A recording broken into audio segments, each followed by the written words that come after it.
Bonsoir à tous, très heureuse de vous retrouver pour ce nouveau numéro de votre émission Santé 10.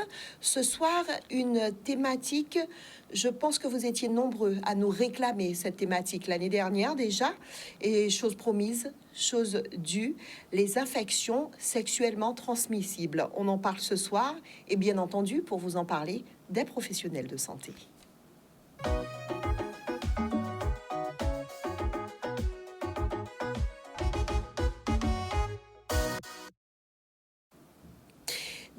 Les infections sexuellement transmissibles. On en parle ce soir avec Daniel Bras. Bonsoir. Bonsoir. Merci d'être à nouveau avec nous. On commence maintenant à se familiariser à ce visage, Daniel Bras, qui de temps en temps accepte notre invitation sur le plateau de Santé 10 pour nous parler de thématiques très importantes parce que la santé est une priorité. Vous êtes sage-femme libérale. Et ce soir, vous êtes là pour nous parler de cette thématique, les infections sexuellement transmissibles. À côté de vous, je dis bonsoir au docteur Sylvain Marie. Bonsoir. Merci d'avoir répondu à notre invitation. Vous êtes gynécologue obstétricien. En effet. Et ce soir, on a énormément de choses à vous demander sur cette thématique.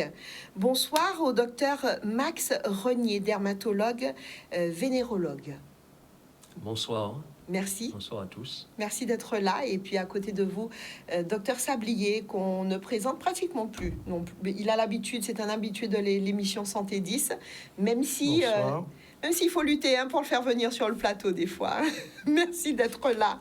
On va tout de suite rentrer dans le vif du sujet avec le docteur Renier. On va revenir sur cette définition des infections sexuellement transmissibles. Oui. Les IST, infections sexuellement transmissibles, sont dues à la transmission par voie sexuelle de microbes, soit des bactéries, soit des champignons, soit des parasites, soit des virus. Alors, et cela, quel que soit le mode de rapport, que ce soit un rapport oral, un rapport vaginal, un rapport anal. Je précise d'emblée que la pénétration n'est pas nécessaire et indispensable pour contracter une IST. C'est très important à comprendre parce que certains me disent « Ah oui, mais j'ai pas eu la pénétration ». Alors, ce sont des maladies qui, à l'époque, s'appelaient maladies vénériennes. Puis, maladies sexuellement transmissibles dans les années 60 et pour arriver en 1999 au terme IST, infection sexuellement transmise par l'OMS, l'Organisation mondiale de la santé. Pourquoi? Parce qu'il y a des IST qui ne montrent pas de symptômes, il n'y a pas de signes, on dit qu'elles sont asymptomatiques. Deuxièmement, il y a des IST qui sont transmises bien sûr par les rapports sexuels, mais aussi par voie sanguine et par le lait maternel, en particulier l'HIV, l'infection par HIV, et aussi l'hépatite B. Ce sont des maladies qui sont fréquentes, qui sont nombreuses. On dénomme environ une bonne vingtaine, plus ou moins graves. Il y en a qui donnent des complications sérieuses et parfois la mort. Et c'est important à informer la population de ces maladies parce que, surtout en Guadeloupe, à l'époque, il y avait beaucoup d'ignorance. Il y avait beaucoup de croyances. À l'époque, il y avait 3 IST populaires, en particulier la gonococcie, la syphilis et les condylomes. Alors, la gonocoxie, qu'on appelle couramment chaude-pisse, ça se manifeste par un écoulement purulent blanchâtre au niveau de l'urètre, que ce soit la femme ou l'homme, et ça fait mal, ça brûle quand on urine, d'où le nom chaude-pisse. Alors, il faut savoir que il y a des croyances. Certains me disaient à l'époque, ah oui, docteur, c'est parce que j'ai bu un jus de corossol ou parce que j'ai mangé un yaourt, ah ben maintenant ça s'écoule par justement la verge et par les pertes. D'autres disaient oui, c'est parce que j'ai bu une limonade glacée et que j'avais chaud et que c'est une manifestation du chaud froid, un refroidissement qui s'écoule. D'autres me disaient ah oui, docteur, vous savez, c'est un sort qu'on m'a jeté parce que ma copine est tombée enceinte et les parents m'envoyaient un sort pour, comme il disait, pour gâter mon kiki, c'est-à-dire pour que la verge pourrisse. Donc c'était vraiment un sort. La syphilis, il y avait beaucoup de négligence. Les gens venaient à un stade évolué et parfois au stade tertiaire où il y avait des paralysies, où il y avait des démences. Et là aussi, les gens pensaient que c'était une malédiction mystique, c'est un sort. Au niveau des condylomes, qu'on appelle des crêtes de coq, là aussi, les personnes arrivaient tardivement avec des condylomes géants. C'était vraiment monstrueux, des trucs énormes. Oui, parce qu'en fait, ils attendaient trop longtemps avant de consulter. Exactement. Et on était obligé de les opérer sur anesthésie générale au bloc opératoire pour une MST. Actuellement, je vois des petits condylomes que je traite facilement avec de l'azote liquide. Donc, il y a beaucoup d'informations à donner. Alors, tout ça pour vous dire aussi que j'ai eu une expérience... j'ai travaillé dans le service de dermatologie au CHU dans les années 82 et 83. J'ai remplacé un confrère dermato à Pointe-à-Pitre. Ça m'a permis de travailler au dispensaire Beauperthuis de Pointe-à-Pitre. Et quand je me suis installé, je travaillais au dispensaire de Basse-Terre. Donc, j'ai pu quand même toucher du doigt ce problème et en discuter beaucoup, en parler, en informer avec les gens. J'ai découvert qu'il y a beaucoup d'ignorance à l'époque. Alors, il faut savoir qu'il y a eu un tournant dans les années 81 quand le sida est apparu. Avant, on n'avait pas peur des MST, des IST. On savait que ça existait, mais on prenait le risque. On prenait le risque, on savait qu'il y avait des médicaments, on allait voir le médecin, on pouvait faire une piqûre pour la syphilis, pour la chaude-pisse, avoir des antibiotiques, enfin bref. Mais le sida en 81, c'était la peur générale. Pourquoi? C'est une maladie nouvelle, une maladie mondiale, une maladie qui tue, et une maladie médiatisée, alors que les autres n'étaient pas médiatisés. Donc il y avait une peur générale et ça a entraîné de gros bouleversements dans l'esprit des gens. C'est l'époque où il fallait mieux rester tranquille, disons. Pour rester dans du temps, ça a entraîné un confinement sexuel individuel. Il fallait mieux rester avec sa femme à domicile et de perdre les mauvaises habitudes, les anciennes habitudes. Alors, ça a bien sûr entraîné une diminution des MST. Pourquoi? Parce que la prévention a augmenté. Le port du préservatif a augmenté. Donc ça a entraîné un vrai bouleversement dans les esprits. Par contre, dans les années 2000, ça a été l'inverse. Quand on a découvert comment traiter le sida avec la trithérapie. Et ben là, on a baissé la garde parce qu'on savait maintenant qu'on arrivait à maîtriser plus ou moins bien le sida. Ah ben, à l'inverse, on a vu une augmentation des MST et aussi un relâchement de la prévention. Le port du préservatif a diminué. On verra d'ailleurs tout à l'heure une petite image dessus. Et bien sûr, le nombre de MST a augmenté, et en particulier la syphilis, qu'on avait tendance à oublier parce que avec tout ce qui s'est passé après 1981, on voyait plus tellement de syphilis. Mais la syphilis est réapparue. Et on peut dire aussi que, pour terminer, en même temps, un train peut en cacher un autre. C'est l'époque aussi où les virus HPV, les virus oncogènes capables de donner des cancers du col de l'utérus chez les jeunes femmes sont apparus. Et donc, on peut dire qu'actuellement, la situation est quand même assez critique. Bien sûr, la prévention est développée, mais il y a encore beaucoup à faire. Et justement, le cancer du col de l'utérus, parlons-en avec le docteur Sylvain Marie et Daniel Brard. Voilà, on parle d'infections sexuellement transmissibles. De par cette discussion, on arrive à parler du cancer du col de l'utérus. Ça ne veut pas dire qu'il y ait un rapport entre les deux, mais qu'il peut y avoir un rapport entre les deux, docteur, non? Ah, si, mais c'est établi, c'est acté là. Hein. C'est acté. Il y a plus de doute. Hein. C'est sûr. Oui, on avait des certitudes sur un certain nombre de choses auparavant. Par exemple, on disait plus on a de partenaires sexuels, plus le risque de cancer est grand, plus on commence les rapports tôt, etc., etc. On comparait même les religions, et pour dire que les bonnes sœurs, par exemple, les vraies. Hein.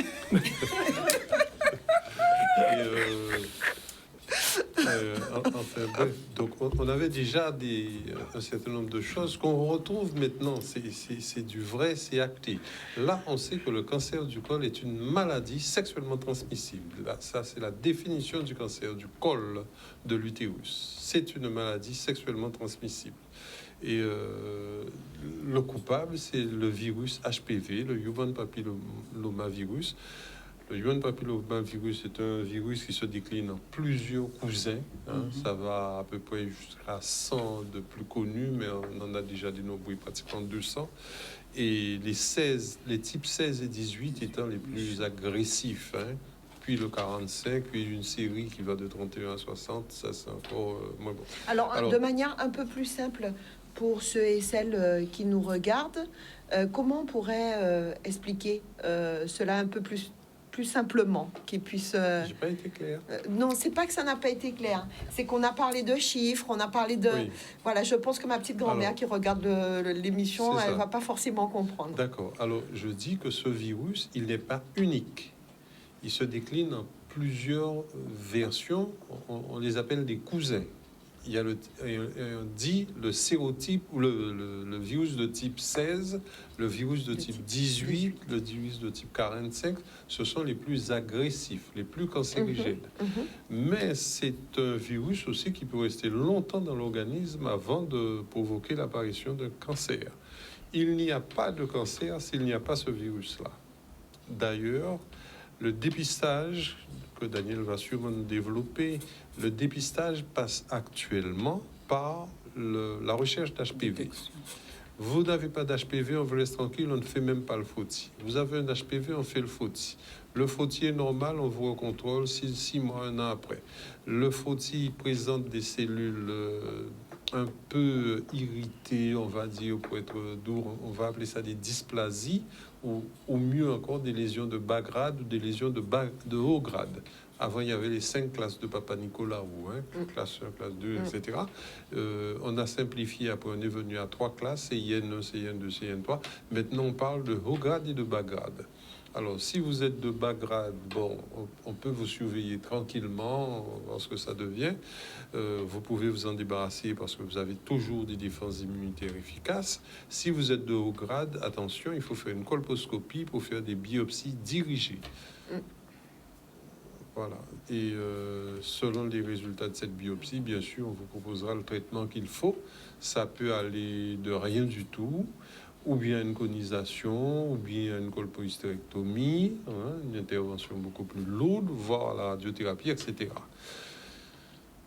Parlons, Daniel, la transition est toute faite pour que nous puissions parler, surtout que c'est un petit peu le rôle de la sage-femme aussi. Donc parlons-en, comment ça se passe. Il faut rassurer toutes ces personnes qui nous regardent. Rassurer, c'est des choses graves.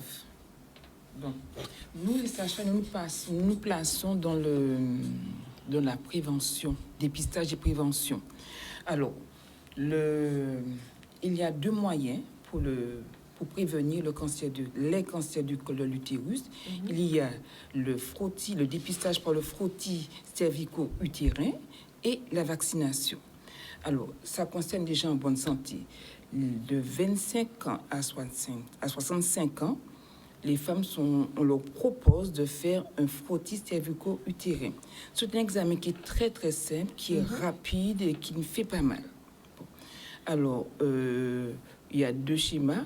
De 25 à 29 ans, le frottis, on demande aux biologistes de nous chercher des cellules anormales précancéreuses. Et quand elles ont de 30 ans à 65 ans, on demande carrément de détecter le papillomavirus. Alors, selon les résultats, à notre niveau sage-femme, selon ce que vient de dire Monsieur Marie, on envoie un transfert, on transfère le patient le dossier. La patiente est suivie par le gynécologue ou par l'hôpital pour pouvoir suivre le résultat de son frottis. Si tout va bien, tous les 3 ans, on les revoit, et puis jusqu'à 65 ans passés. Là, ça concerne le dépistage. Maintenant, il y a la vaccination. La vaccination concerne les adolescents de 11 ans à 14 ans, garçons et filles. Ceux qui ont loupé cette tranche d'âge récupèrent de 15 à 19 ans, eux aussi peuvent être vaccinés. Et la troisième catégorie concerne les hommes qui ont des rapports sexuels avec des hommes. Alors, ils n'ont pas de col, mais ils ont des risques d'avoir des cancers anaux ou des condylomes. Et là, ces personnes, on leur propose fortement de se faire vacciner contre le papillomavirus. En matière de vaccination, maintenant, il y a 2 types de vaccins. Il y a le Cervarix et le Gardasil 9. Si vous avez commencé le vaccin par le Cervarix, vous devez finir votre vaccination pour le même vaccin. Il n'y a pas d'interchangement avec les vaccins. Et les vaccins, ils sont pris en charge par la sécurité sociale à 65%. Mais ce n'est pas parce que vous avez été vacciné que vous ne devez pas faire le dépistage. Le vaccin ne vous dispense pas de faire le dépistage. Donc, toutes les personnes sages doivent se faire dépister entre 25 et 65 ans. Docteur Renier, quels sont les facteurs de risque et comment faire la prévention des IST? Alors, les facteurs de risque sont très connus. Toutes les études montrent que plus on a de partenaires sexuels, plus on a un risque d'avoir une IST. C'est important. Deuxièmement, la protection. Les études montrent aussi que si on utilise un préservatif masculin ou féminin, le risque d'avoir une IST diminue. Mais il faut que le préservatif soit bien mis. S'il se déchire, il y a un risque. S'il sort, ce qui arrive, il y a un risque. Et aussi, il faut utiliser un préservatif à chaque rapport. Il ne faut pas utiliser le même pour un autre rapport. D'accord ? Troisièmement, celui qui a eu une IST, il y a un risque beaucoup plus rapide qu'il ait une deuxième IST. D'accord ? Il y a aussi le fait, quand on a un nouveau partenaire, sans connaître son statut MST. C'est-à-dire quand quelqu'un rencontre quelqu'un et puis il y va tout de suite. C'est risqué. D'accord ? Il y a aussi le fait si le nouveau partenaire a déjà eu une première IST. Le risque est augmenté. De même que ceux qui utilisent des drogues injectables dans des conditions non stériles. Ils peuvent avoir, bien sûr, une hépatite B ou alors le sida. D'accord ? C'est important. Et bien sûr, si on est victime d'un viol, il y a un risque d'avoir une IST. Docteur Sablier, quelles sont les mesures d'hygiène générale des organes génitaux externes pour avoir une bonne santé sexuelle? Alors, l'hygiène générale, c'est la propreté que les hommes comme les femmes doivent avoir, et en particulier les hommes doivent se décaloter régulièrement et faire la toilette de leur prépuce, parce que c'est dans ce sillon autour du prépuce que va se faire cette concentration de germes, bactéries ou virus, et qui va être le facteur contaminant. Et donc, il est important d'avoir une toilette intime, régulière, je dirais, de tous les jours, et qu'il n'est pas nécessaire de la faire avec des produits. Il suffit de la faire avec de l'eau et du savon. Tout simplement. Savon de Marseille. Je ne sais pas ce que pensent mes collègues. Et Oui. puis, les femmes aussi doivent avoir une hygiène personnelle. Et cette hygiène est importante des deux côtés, du côté de l'homme et aussi du côté de la femme. Et avec... là, je laisse la parole à Docteur Renier, à Docteur... Pour Oui, la je toilette, pour les... Alors, pour les hommes, j'insiste à ce qu'a dit Guy, il y a de la formation du smegma au niveau du gland, quand le prépuce recouvre. Et ça, il faut savoir, il faut apprendre dès le jeune âge à décaloter quand la verge est ramollie, de manière à éduquer l'enfant pour qu'il puisse se laver chaque jour, parce que l'accumulation de ce smegma qui correspond à des cellules mortes et aussi des sécrétions du gland, parce que l'accumulation favorise l'irritation, favorise aussi des infections, notamment des champignons, et aussi une maladie en dermato qu'on appelle la maladie de Zoun, la balanite de Zoun. J'en vois parfois, et c'est dû effectivement à l'accumulation du smegma, si bien qu'on arrive parfois à la circoncision pour traiter cette maladie. Au niveau de la femme, il faut, bon, je parle sous le contrôle des gynécos et de la sage-femme. Il est important de respecter la flore vaginale. Naturellement, le vagin, la paroi du vagin est tapissée de sécrétions claires, d'accord, qui permet la souplesse du vagin. Mais il y a aussi ce qu'on appelle le microbiote vaginal. Et ça, il faut le respecter. C'est l'existence de bonnes bactéries pour défendre justement contre les mauvaises, on dit, contre les bactéries pathogènes. Le problème en Guadeloupe, certaines femmes se lavent à l'intérieur du vagin. Il ne faut pas faire ça. Les douches vaginales aussi, il ne faut pas faire ça. Il faut se laver simplement à l'eau et au savon neutre, d'accord, avec la main et non pas avec un gant. Et puis ne pas utiliser des antiseptiques, des crèmes, des parfums. C'est pas bon pour la santé de l'hygiène vulvaire, d'accord. Il est important aussi de dire aux femmes de faire attention au port des strings, parce que parfois ça peut favoriser le passage de certains germes de l'anus vers le vagin. Daniel. En d'autres termes, ici on aime bien faire la toilette à l'intérieur. Il faut que les femmes retiennent que le vagin est auto-nettoyant. Oui. C'est la vulve qui se nettoie à l'extérieur, comme a bien dit le docteur, mais le vagin n'y touche pas. C'est auto-nettoyant. Il y a toutes les cellules qu'il faut, après les règles, tout le temps du cycle, pour faire le nettoyage, la toilette physiologique. Vous confirmez, docteur Marie? Absolument. Absolument. On a quelques... parler de ce sujet avec le docteur Marie. Alors là... Il n'y a pas de tabou. Hein. Non, bien au contraire. Mais c'est ce qu'on se disait en préparation d'émission. On en a discuté un petit peu avec Madame Brard et on se disait qu'il faut en parler en toute simplicité.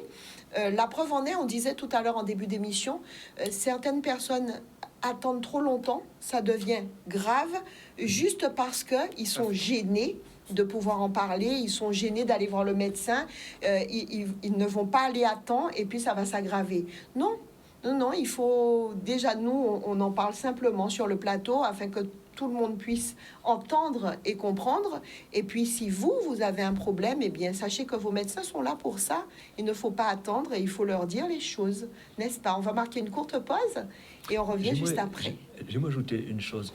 Certaines femmes croient que laver le vagin avant et après le rapport, ça les protège. C'est un moyen de contraception. C'est totalement faux. Surtout pas laver avant et après, ça ne sert à rien. Et au contraire, ça provoque, enfin, ça favorise certaines infections. On détruit la flore vaginale, le microbiote vaginal. Voilà. L'époque, les femmes qui utilisaient des boissons gazéifiées après le rapport comme contraceptif. Oh là là. Coca. À ce point. Oui. Et pensaient que ça pouvait changer quelque chose. Bon, ben, comme quoi. Conception. Comme quoi, il y avait bien des choses. Hein. On revient sur notre thématique. On va marquer une toute petite pause et puis on va revenir juste après. Pour ceux et celles qui prennent en cours l'émission Santé 10, sachez que ce soir, nous parlons des infections sexuellement transmissibles. Et sur le plateau, nous avons avec nous Danielle Brach, qui est sage-femme, le docteur Sylvain Marie, qui est gynécologue, le docteur Max Renier, qui est dermatologue, vénérologue, et le docteur Sablier, pour vous parler de cette thématique. Vous êtes nombreux à nous avoir envoyé des questions, vous avez quelques petites interrogations. On va tenter de répondre à toutes ces interrogations dans un court instant. Pourquoi? Parce que juste avant notre petite pause, nous étions sur un sujet très très important. Mais avant, vous nous avez ramené quelques images, oui. Docteur Renier. Est-ce qu'on peut les visionner ensemble et est-ce que vous pouvez un petit peu nous expliquer quoi il s'agit? Bien sûr. Alors, on a Yann à la réalisation, à qui on va demander de nous envoyer la première image. Merci Yann. Alors là, c'est une étude qui a été faite en 2010. Rappelez-vous de ce que j'ai dit au début. Quand en 2000, le sida est apparu, il y a eu une baisse de la prévention, et en particulier une baisse du port du préservatif. Et vous voyez en rouge, utilisation du préservatif, toujours rapport vaginal 13%, rapport anal 11%, rapport orogénital, fellation 5%. C'est-à-dire que après les années 2000, il y a eu une diminution de la prévention caractérisée justement par ce diagramme qui montre qu'il était peu utilisé. Alors maintenant, est-ce que les choses ont changé? Je n'ai pas trouvé d'études récentes, mais je peux vous dire que ça risque de ne pas avoir changé tellement. Oui, selon ce que, de par votre métier, selon ce que vous voyez, vous pensez que ça n'a pas tant diminué que ça. Oui. Que c'est important de rappeler à ceux et celles qui nous regardent, que faire pour éviter. On l'a déjà dit, hein, mais revenir dessus parce que c'est très, très important. Docteur Sablier. Oui, je voulais dire qu'à côté de la notion de préservatif, il faut voir de l'autre côté comportement à risque. Oui. Et donc, si on néglige le préservatif, on va augmenter les risques. Et de plus, il y a de plus en plus de comportements dont on sait qu'ils sont à risque. Et je pense que il ne faut pas avoir honte d'utiliser le préservatif, en particulier quand on sait qu'on est multipartenaire, parce que en étant multipartenaire, on transporte de l'un à l'autre des germes, des bactéries, on perturbe cet écosystème qu'est la flore vaginale, et on sait que cet écosystème vaginal perturbé va faire le lit de ces infections. Donc, il me paraît important au moins de savoir que il y a des comportements à risque et que, en particulier, dans les comportements à risque, le préservatif doit retrouver sa place. Alors, on va continuer avec les images que vous nous avez Oui. rapportées, Oui. docteur Renier. Mais juste avant, on a Caroline de Vieux Habitants qui pose une question. Je voudrais demander à votre gynécologue, quand on a une maladie sexuellement transmissible et qu'on est enceinte, est-ce que ça peut agir sur le bébé? Bien sûr, ça dépend de la maladie. Il y en a qui peuvent agir, il y en a qui n'agissent pas, etc. Ça dépend vraiment de la maladie qu'on a. En principe, on peut penser que tout a un impact plus ou moins important. Même la grippe peut avoir un impact sur une grossesse. Alors, à fortiori, une maladie sexuellement transmissible. D'ailleurs, il faudrait parfois considérer la grippe comme une maladie sexuellement transmissible.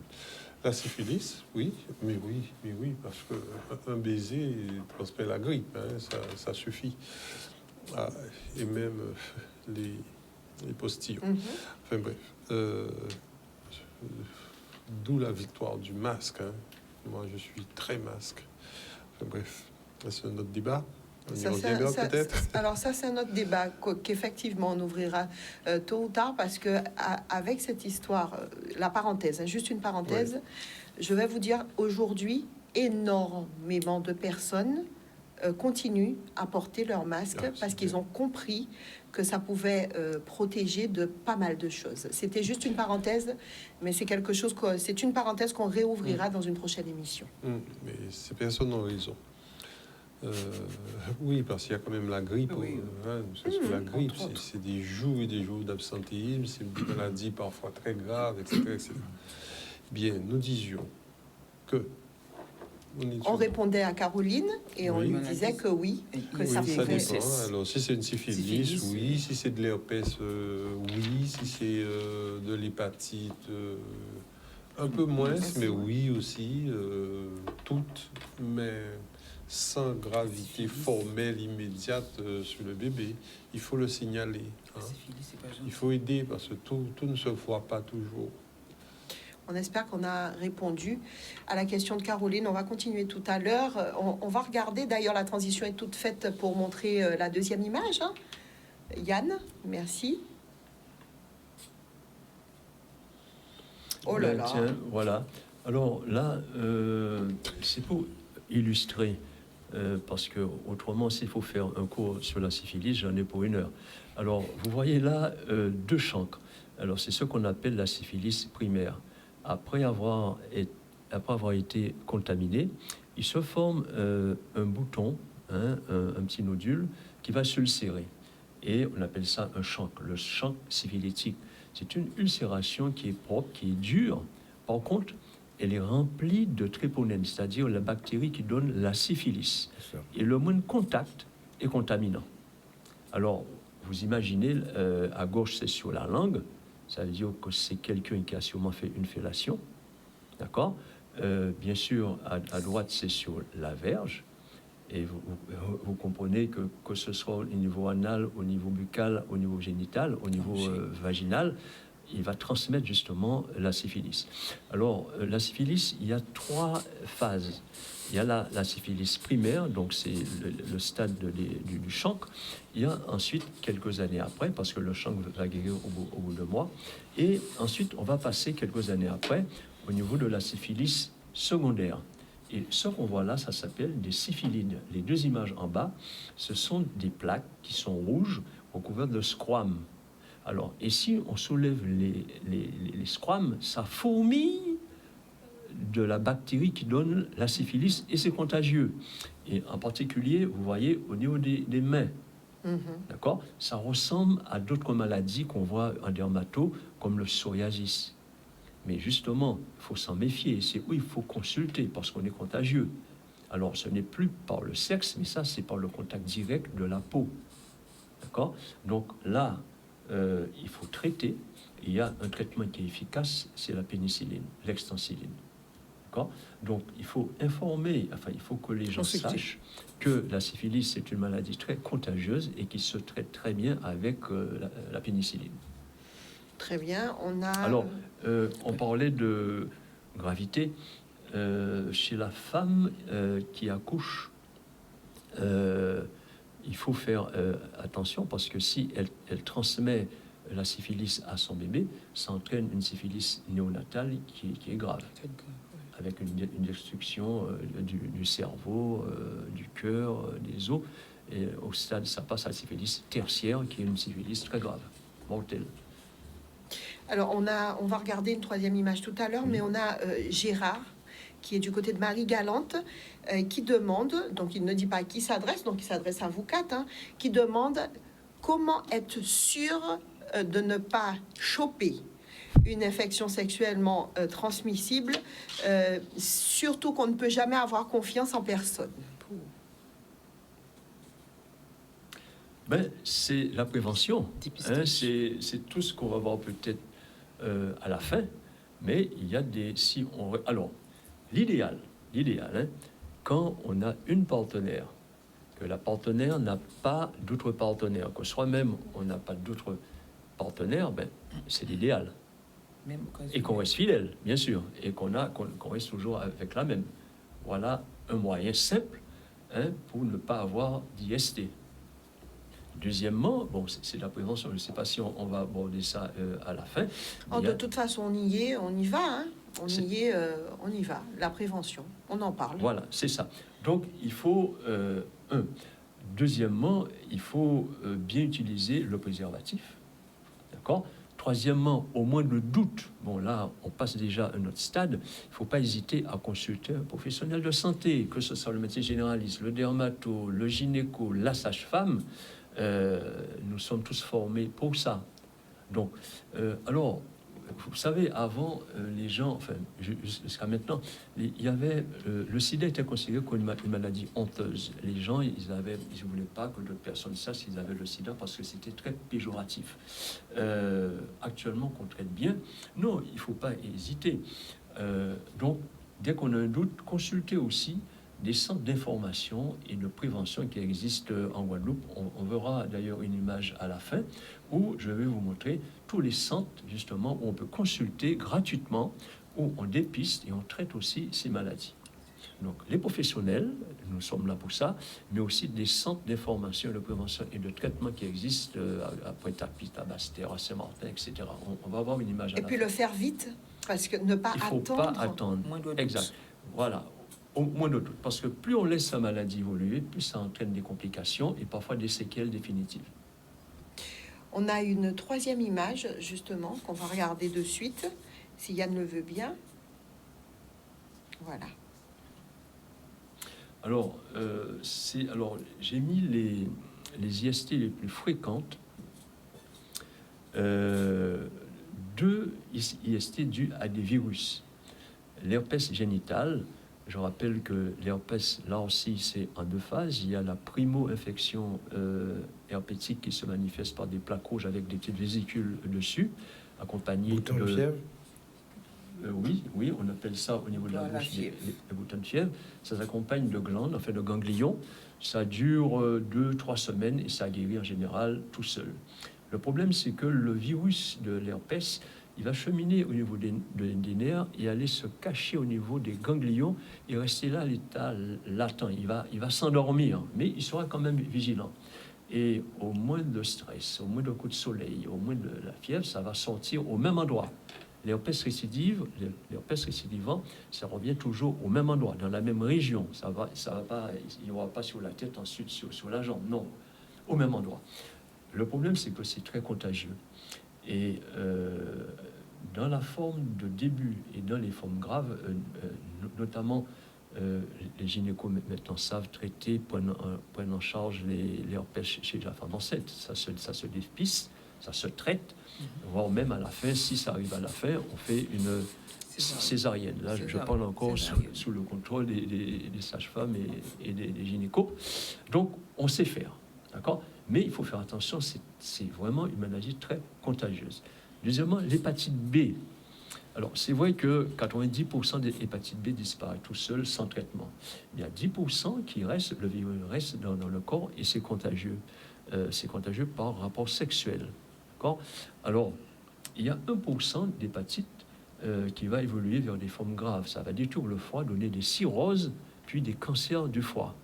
D'accord. Alors maintenant, on peut faire des greffes de foie, mais c'est une technique parfois qui ne donne pas toujours de bons résultats. Donc il vaut mieux éviter. Et bien sûr, c'est transmis aussi chez la femme enceinte, et une hépatite néonatale du nouveau-né est grave. Au niveau du foie, des reins, c'est grave. Les chlamydioses, c'est dû à un germe qu'on appelle chlamydier. C'est la bactérie la plus fréquente chez l'homme et la femme. 50% des hommes sont porteurs de chlamydier, 80% des femmes sont porteuses de chlamydier. Pourquoi ? Le germe. Parce que c'est comme ça, c'est très contagieux. Alors, ça donne une urétrite qui ressemble un peu à la gonococcie que j'ai mis à la fin. Mais le plus souvent, c'est asymptomatique. Ça ne donne pas de signes évidents. D'accord ? Le problème, c'est que ça va entraîner des complications de bas en haut. Si on parle de l'urètre, et chez la femme et chez l'homme, l'infection va monter petit à petit. Chez la femme, ça va passer à l'utérus, ensuite aux trompes. Et ça va donner des salpingites, source de grossesse extra-utérine, source de rupture des trompes et surtout de stérilité. C'est l'une des causes de stérilité chez la femme. Chez l'homme aussi, parce que chez l'homme, ça va monter au niveau de la prostate, donner des prostatites. Encore, ça va toucher jusqu'aux testicules.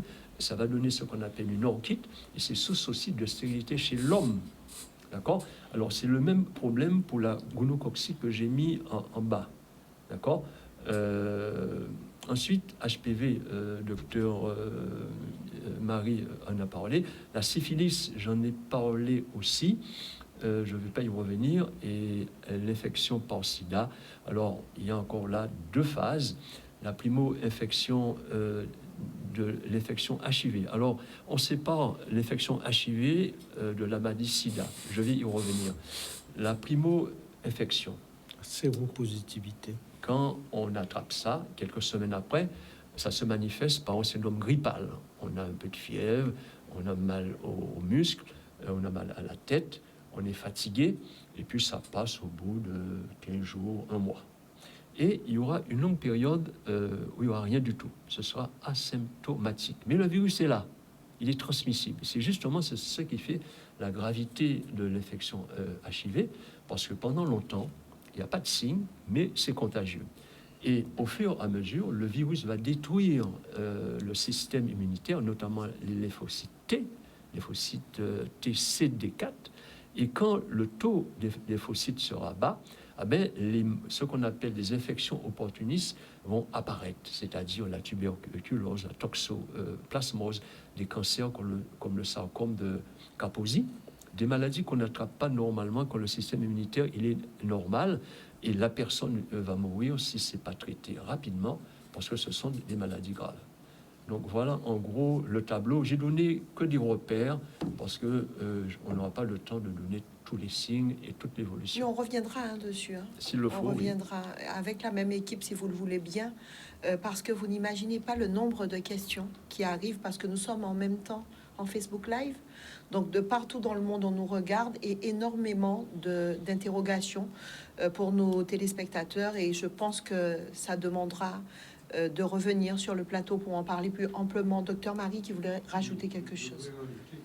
Concernant l'hépatite B, il existe aussi un vaccin. Ah oui. Que ce vaccin est obligatoire pour les professionnels de la santé. Et que l'hépatite contactée en milieu hospitalier par blessure avec une seringue qui a déjà été souillée, etc., peut donner une hépatite très grave qu'on appelle une hépatite fulminans et qui peut être mortelle très vite. Donc, il y avait que deux maladies sexuellement transmissibles dans ta liste qu'on pouvait vacciner. D'ailleurs, je crois qu'il n'y en a pas plus. C'est peut-être la grippe, si on met la grippe dans les IST. Il n'y avait que l'HPV et l'hépatite B. On a Vladimir qui demande quelle est la cause d'une infection sexuellement transmissible, est-ce simplement un manque d'hygiène corporelle et sexuelle? Un mauvais choix. Oui, alors c'est une maladie due au mode de vie, due aux habitudes sexuelles, le comportement. Hein, enfin, il faut avoir une bonne hygiène, c'est sûr, mais même une bonne hygiène n'empêche pas d'être contaminé si on ne fait pas attention. On a parlé des facteurs de risque quand on a plusieurs partenaires, quand on ne connaît pas le statut en MST de son partenaire, le risque, il est là.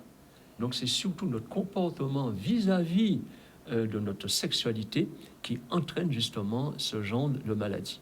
Notre comportement, nous sommes responsables en fin de compte de notre comportement pour éviter d'avoir une IST. Docteur Marie. Oui, alors il faut dire qu'un couple néoformé, un couple qui vient de se former, il faut présenter patte blanche, c'est-à-dire on présente son bilan de maladies sexuellement transmissibles, où il y a toute la liste des maladies et les deux parties le présentent. Hein. Point. Il n'y a que ça de vrai.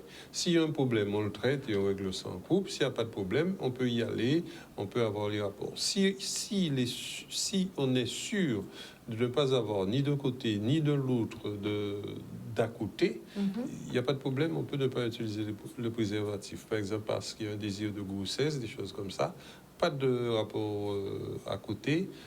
On a un bilan sexuellement de maladies sexuellement transmissibles négatifs, il n'y a pas de problème. C'est ça la vraie normalité. Mais à partir du moment où il faut aller voir à côté, n'y allez pas si vous n'avez pas le statut de maladie sexuelle de l'autre. Et c'est là qu'il y a le risque. Je vais répondre donc à la question de notre invité. Vladimir. Voilà. Alors, est-ce qu'on peut demander à Docteur Marie comment définir le statut et par quels examens la personne peut avoir le statut MST? Je pense que ça intéressera beaucoup nos auditeurs. Oui, alors, c'est très intéressant. Alors, toutes les maladies que tu viens de présenter sont pratiquement sur la liste. Sérologie de l'hépatite, sérologie de la syphilis, donc, sérologie prise de de sang. Ah, oui, Prise de sang. Prise de sang. Prise de sang. Hein, c'est un bilan, il est... Bilan sanguin. On n'aime pas les piqûres, mais... Oui. Ensuite, il y a quelques-unes, notamment la gardnerellose, parce que les maladies sexuelles aiment attirer d'autres maladies sexuelles, qui ne donnent pas de gravité exceptionnelle, sinon des odeurs très désagréables, etc., et des pertes. Donc, on doit aller chercher par un prélèvement vaginal ou un prélèvement urétral. C'est ça. Mais on sait tellement qu'il est le seul coupable pratiquement de ces odeurs poisson pourri.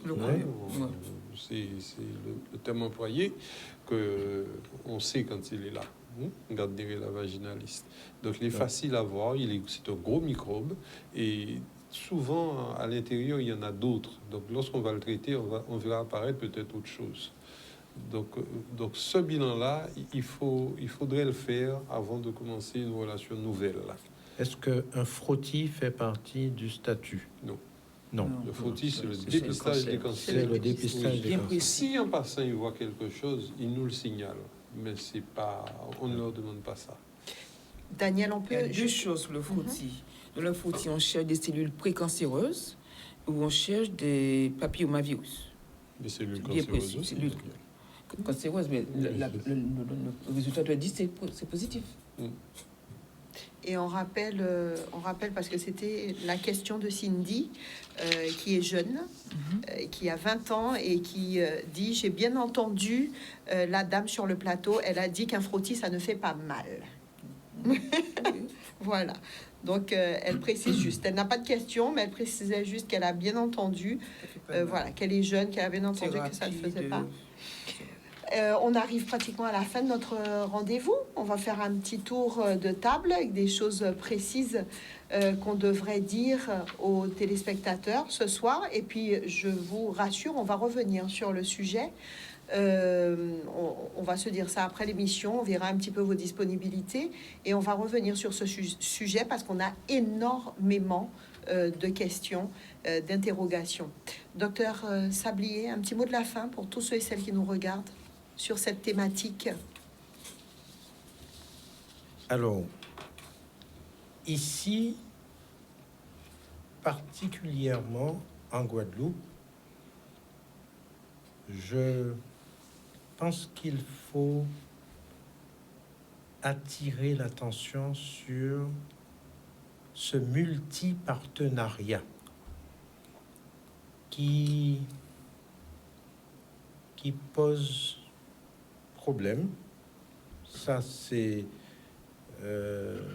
sans être moralisateur, parce qu'on n'est pas là pour...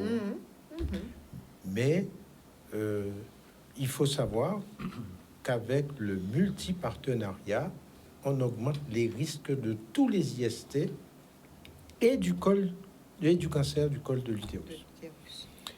Ça, c'est ce que je retiens. Et le problème des IST ne sont pas simplement au niveau de l'appareil génital pour les hommes ou les femmes, mais depuis quelques années, ces IST se sont déplacés également du côté anal.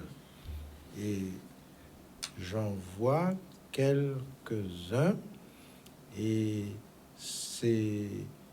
ça met en lumière que beaucoup de personnes ont des comportements à risque.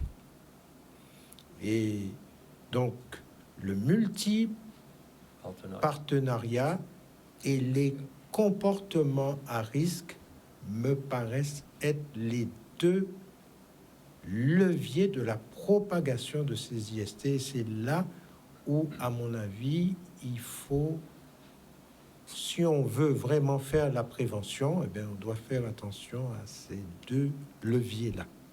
Merci, docteur Sablier, d'être venu sur le plateau pour discuter de cette thématique. Docteur Renier, un petit mot de la fin? Oui, il faut dire que ces maladies sont fréquentes. Je n'ai pas les chiffres en tête, mais c'est évident que si on ne prend pas des mesures, et avec le multi-partenariat, ce sont des maladies qui sont fréquentes. Alors, on n'aura pas le temps aujourd'hui de parler notamment des centres de dépistage qui existent, notamment les Cégides, mais au mois d'août, si on ne peut pas voir son médecin, il y a aussi des organismes spécialisés justement dans les IST pour le dépistage et le traitement. Il y en a dans plusieurs... Allez-y, je pense que c'est super important. Oui, dans plusieurs communes de la Guadeloupe. Là-dessus. Et justement, on avait prévu... Alors, il y en a, ça s'appelle les Cégides, les centres gratuits d'information, de dépistage et de diagnostic. D'accord, pour toutes les IST. Il y en a un à Pointe-à-Pitre, c'est à Beaupertuis, d'accord. Il y en a un à Basse-Terre, c'est dans le service de médecine B au CHBT. Il y en a un, je le dis de tête, il y en a deux à Saint-Martin. Il y en a aussi, je m'excuse, mais j'ai pas tout en tête. Il y en a un à Capesterre et je crois qu'il y en a un autre. Enfin, ce sont les 5 là que je me rappelle. En tout cas, il faut pas hésiter à consulter son médecin traitant. Nous aussi, hein, quelle que soit la spécialité. Et puis, les centres, les Cégides, il y a aussi les centres de planification et d'éducation familiale qui sont dédiés à la contraception et à l'IVG, qui font aussi un dépistage. Très bien. Merci. Merci beaucoup, docteur Max Renier, d'être venu partager avec nous sur ce plateau. J'espère très sincèrement que vous serez au prochain rendez-vous pour que nous puissions parler encore plus amplement de cette thématique. Docteur Marie. Alors, je voudrais dire, puisque je suis là surtout pour le cancer du col, que le cancer du col fait partie des cancers de bon pronostic. 85% des cancers du col guérissent. Point barre. Mais 80%, tous stades confondus, au moment du diagnostic. Et que si on veut faire disparaître cette maladie, je crois que nous avons les moyens de faire disparaître la maladie. Ce moyen-là s'appelle dépistage HPV, frottis si besoin. Avec ça, on doit tomber très tôt dans la maladie, vraiment très tôt. Et pour y passer, vraiment, il faut y aller. Donc, je pense que avec ça, on peut faire. D'ailleurs, nous ne voyons plus ce que j'ai eu l'occasion de voir quand j'ai commencé mon exercice, les gros cratères au niveau du col, les lésions serrées, etc. Nous ne voyons pratiquement plus ça. Les lésions saignotantes, malodorantes, etc. C'est devenu très rare, en tout cas en clientèle de ville. Donc, c'est que notre éducation a porté ses fruits. Et les gens se font traiter tôt. De cancers évolués, très peu me viennent en tête là, voire presque pas. Donc, un bon conseil, faites vos frottis, faites vos frottis, faites vos frottis. Et maintenant, on vous propose d'abord de faire l'HPV. L'HPV négatif, c'est fini. Vous êtes tranquille pour 3 à 5 ans. Parce que vous avez quand même un système immunitaire qui se défend et que l'HPV, avant de faire de dégâts, ça met 10 à 15 ans. Et normalement, on estime que 90% des femmes se débarrassent de l'HPV spontanément grâce à leur système immunitaire, sans rien faire. Donc, on n'a parfois même pas le temps de voir que quelqu'un a eu un HPV. Malheureusement, de temps en temps, ça s'endort, ça reste dans l'organisme, ça adore le col, ça reste dans le col, il faut les comprendre aussi. Et puis, ça donne ce que ça doit donner si on ne fait pas attention. Mesdames, frottis, dépistage HPV, merci. Merci, docteur Marie et Danielle Brard, notre sage-femme. Un petit mot pour... Je rejoins docteur Marie. Frottis, frottis, frottis. Et tout comportement à risque, tout nouveau comportement en matière de maladies sexuellement transmissibles, consultez et faites-vous dépister. Ça éviterait bien les désagréments. Consultez, faites-vous dépister. Les prises de sang, de l'ECG, de consultation, ne traînez pas, ne dormez pas, n'ayez pas honte. Il vaut mieux qu'on vous dise que c'est négatif ou positif très tôt, on vous traite, on n'en parle plus. Et puis, c'est arrivé comme ça, le traitement, le dépistage s'est révélé positif, vous en prenez conscience et vous organisez votre vie autrement. Tout simplement. Tout simplement. Merci à vous d'avoir participé à cette émission. Merci Yann, notre réalisateur de Santé 10 pour ce soir. Nous, on se donne rendez-vous jeudi prochain pour une nouvelle thématique. Je vous laisse en compagnie de toute l'équipe de Zone Rouge.